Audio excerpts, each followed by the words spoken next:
If the Carolina Panthers season were a play, tomorrow wouldn't be opening night, it'd be a dress rehearsal. And it's almost time for Dave Canales and company to get into places. We've got an all-star cast here. This is Carolina Sports Live.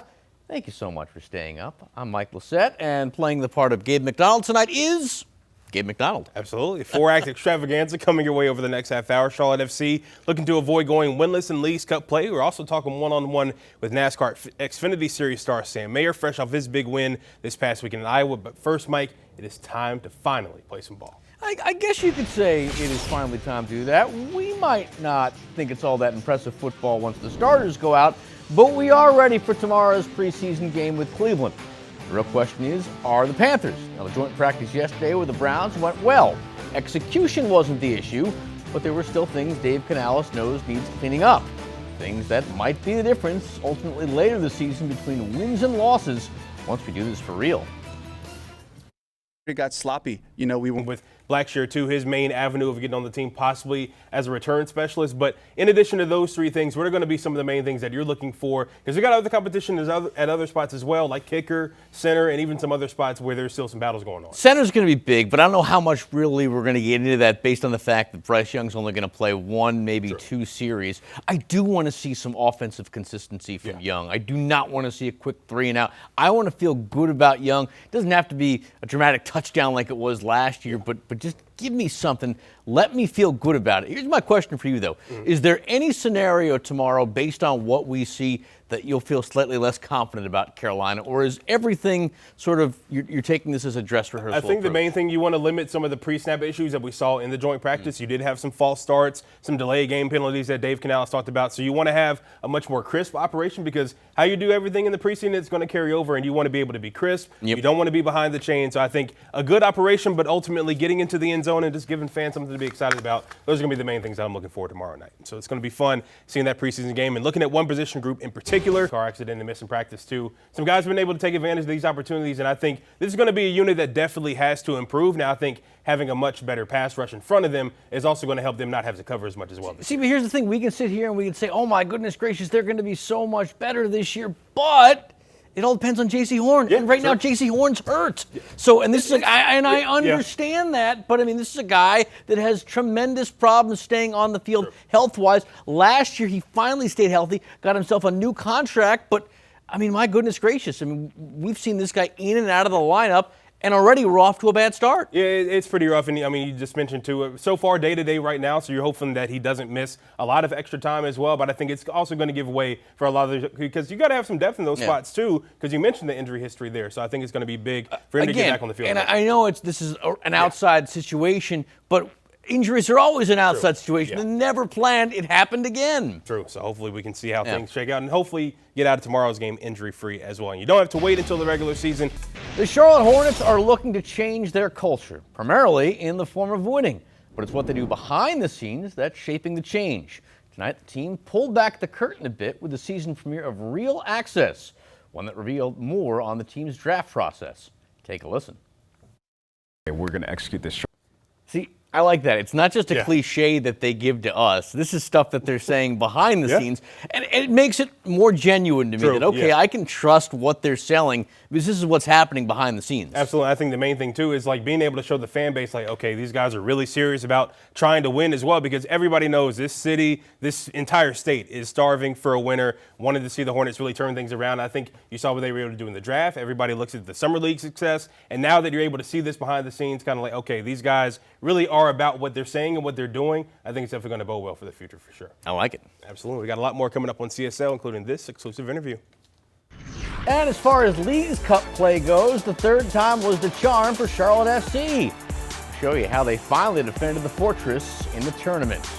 We, of course, meanwhile, enjoy living in the Queen City. However, major stars across the NBA, they might have different opinions. Yeah, how soon can the Hornets land a proverbial big fish? It's one of the many things we debate coming up in Quick Six. We're back here on CSL in 2 minutes. Let's talk a little bit of soccer now. Going into the evening, we knew this would be the end of the road for Charlotte FC in the Leagues Cup, Mike. Yeah, it's what happens when you go winless in your first 2 games. You get eliminated. That meant the crowd basically playing for pride in the finale of pool play this evening. They took on Monterey at the Bank. First half, Dean Smith's club had their chances. 29th minute, Andrew Privet Had an easy one, and Fred just can't get there for the centering pass. It remains scoreless going into the locker room. Second half now, Charlotte looking to right some wrongs. 55th minute, Bill Tuiloma using his head to put that one in.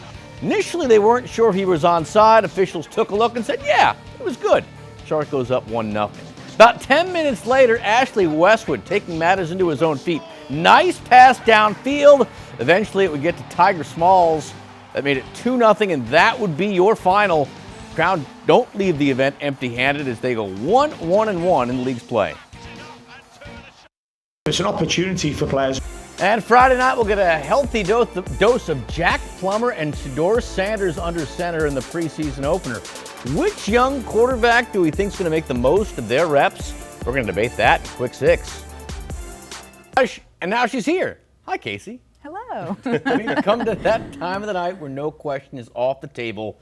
It's Quick Six time. Let's throw 2 minutes on the clock and let's do this thing. Gabe, a year, 3 years, or 5 years? How soon until the Hornets land a marquee player via either free agency or the trade? I think 3 years, because I think, you obviously mentioned, this team obviously wanted to turn things around. I think that's a decent timetable where if everything falls into place, that could be a place where they are maybe, creeping into the top 6 potentially. I think by then would probably be the time where they would be able to get those enticing stars to come here and help guys like LaMelo Ball and Brandon Miller. Historically, free agency has never been a point of success for Charlotte. Casey, which quarterback will surprise more people tomorrow night, Jack Plummer or Shedeur Sanders? Well, I want to say Shedeur Sanders. I just don't think we'll see a lot of him. That's the only thing that kind of concerns me there, where I feel like we'll have more opportunities to see Jack Plummer play and actually make something happen. So I'm actually going to go with Plummer just because I think we'll see him more. All right. Gabe, which of the Panthers' position battles could be decided after tomorrow night's game? Of any of them, probably the kicker spot. It just depends on how, much the offense is able to move the ball. Like you mentioned earlier, the center spot, we don't know if that one's going to be decided because we're going to see Bryce Young, Dave Canales at 8 to 12 plays for the starter. So I think the kicker battle potentially, but I think we might have to still go through that Houston game, maybe even the Pittsburgh one too. Yeah, I think we'll go down to the wire. Casey, who do you think SVG's biggest challenger is going to be at Watkins Glen? I mean, I think it might just be himself, honestly. Can he hold that pole position if he gets it? Because I'm just going to assume that he's going to get it. Can he stay in front the whole time? I think Christopher Bell will give him a little bit run for his money in that race, but I think it's actually going to be him being able to continue to show people that he's the king of the road courses. Sure is. Gabe, the lower bowl at Charlotte season opener sold out. Yeah. What, though, will be the ratio of Tar Heel fans to 49er fans? Yeah, probably about 60-40 in favor of the Tar Heels. I think you just mentioned, obviously, the fan base that they have here and how well they travel, how small the stadium is. I think it's going to be more Carolina blue than green and gold. All right, Casey, this is show and tell here. What would be your touchdown celebration? I think that means you got to do it, too. So we, unfortunately... One. Well, it's here, the first preseason game for the Carolina Panthers, and I think it's going to be an educational experience for them. Now, I know they all say they want to win it, but as far as Dave Canales goes, he just wants his team to make improvements. Some glaring issues were on display Thursday in the team's joint practice with the Browns. Interestingly enough, execution was not the issue. Bryce Young was completing passes, and guys were making plays. However, as Canales points out, it was the stuff before the plays that needs cleaning up. It got sloppy. We weren't throwing flags. We had I think 3 delay of games and 2 false starts. We can't have that. We're going to put ourselves in really bad spots. I was very excited about the physicality. I was very excited about the execution after the snap, pre-snap. These kind of opportunities really shine light on what you need to work on. See right there, it's all about learning. Now, from what we're told, the starters will play at least one drive, and Canales hopes it is a long one. If not, he says they'll likely play another. And a word of advice to everyone out there, remember, it's just the preseason. No need to get out of shape if they look just a little bit rusty. Let's talk soccer now. Going into yesterday evening, we knew this would be the end of the line for Charlotte FC in the League's Cup. It's what happens when you go winless in your first 2 games. You get eliminated. That meant the Crown basically playing for pride in the finale of pool play. They took on Monterey at the bank. First half, Dean Smith's club had their chances. 29th minute, Andrew Privet had an easy one in front. Just could not get to the centering pass in time. It remains scoreless going into the locker room. Second half now, Charlotte looking to right some wrongs. 55th minute, Bill Tuiloma using his head to put it in. Initially, they were not sure if he were onside. All officials took a look at it and said he was okay. So Charlotte goes up 1-0. About 10 minutes later, Ashley Westwood taking matters into his own feet. The nice pass downfield set up a goal from Tiger Smalls. That made it 2-0, and that would be the final. Crown do not go empty-handed in the event as they go 1-1-1 in leagues play. It's an opportunity for players who haven't been playing regularly to, put their name on the team sheet, and that was the biggest thing. Our standards, I expect, attitude, application, but that was the main thing. Take your opportunity. Third time was the charm, and Charlotte, or Carolina rather, hoping the first time is the charm tonight. Again, that preseason game for the Carolina Panthers. They are taking on the Cleveland Browns, and of course the sports team at Carolina Sports Live. We're going to be all over it tonight with BBKL.